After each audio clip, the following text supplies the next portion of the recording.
Dans ce vidéo du chapitre 34 de mes notes de cours, je couvre la partie qui correspond à la section 2.4 du livre de Séguin, section qui s'intitule dans le livre de Séguin « La différence de potentiel dans un champ électrique uniforme ».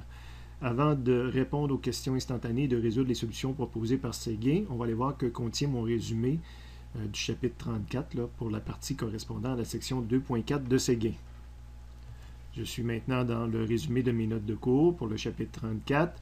En même temps, je vous invite à ouvrir le livre de Séguin à la page 167, à la section 2.4, pour comparer qu'est-ce que j'ai mis dans mon résumé avec l'aperçu de Séguin. Première des choses, j'ai rapporté un dessin qu'on voit dans Séguin qui montre comment se comporte un champ électrique uniforme versus des surfaces équipotentielles. Des fois, on va dire des lignes équipotentielles, mais là, le dessin est en 3 dimensions. Donc ici, on a le même voltage sur toute cette surface-là. On va appeler ça une surface équipotentielle. Je vous rappelle qu'on a vu dans un chapitre précédent que le voltage diminue lorsqu'on avance sur les lignes de champ électrique. Donc, le voltage ici diminue, par exemple 5, 0, moins 5, il diminue comme j'avance sur les lignes de champ électrique. Je vous rappelle également qu'on a vu que le voltage, le potentiel électrique, c'est quelque chose, donc c'est nous qui fixons la valeur 0. Donc, je pourrais décider que c'est au troisième potentiel en bas ici que j'ai 0, ce qui veut dire que j'aurai 5 volts de plus ici, puis 5 volts de plus ici. Donc, le delta V reste constant, mais les valeurs, ce sont des valeurs relatives dépendant de où on fixe le 0. Donc, au besoin, les propriétés que je viens de vous mentionner, on peut les retrouver ici. Puis, on pourrait retrouver également d'autres propriétés, d'autres liens entre le champ électrique et les équipotentiels. Dans le résumé du chapitre 32, là, à la fin de la deuxième page, on avait aussi des explications là, sur les liens qui existent entre le champ électrique et le potentiel électrique. Dans la section 2.4, ce qu'il y a vraiment de nouveau, c'est la relation qui existe lorsque la variation de delta V dans un champ électrique uniforme.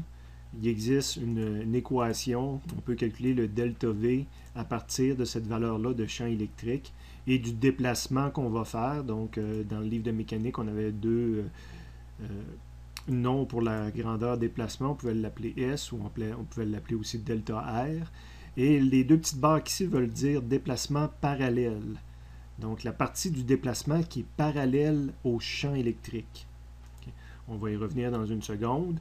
Je vous rappelle que le champ E se mesure en volts par mètre si on se fie à cette équation-là. Si on envoie le déplacement en mètres de ce côté-ci, delta V divisé par delta R, c'est des volts divisé par des mètres.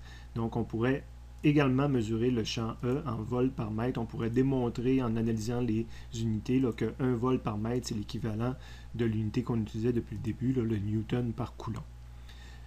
Pour illustrer la formule, parce qu'il y a un plus ou moins, donc il faut décider quand est-ce qu'on met un plus, quand est-ce qu'on met un moins. J'ai mis dans le résumé les 3 principales situations. Si le déplacement se limite à se déplacer perpendiculairement au champ électrique, ça revient à se déplacer sur un dessin en 3 dimensions sur la même surface équipotentielle.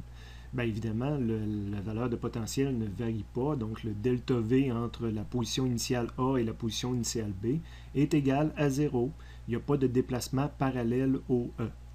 Pour un déplacement quelconque, donc c'est le déplacement ici, ce qu'on veut illustrer, c'est qu'on est parti de VA, puis on est allé à VB. On est parti du point A, puis on est allé au point B. Ce que je montre aussi ici, donc le V final c'est VB, le V initial c'est VA.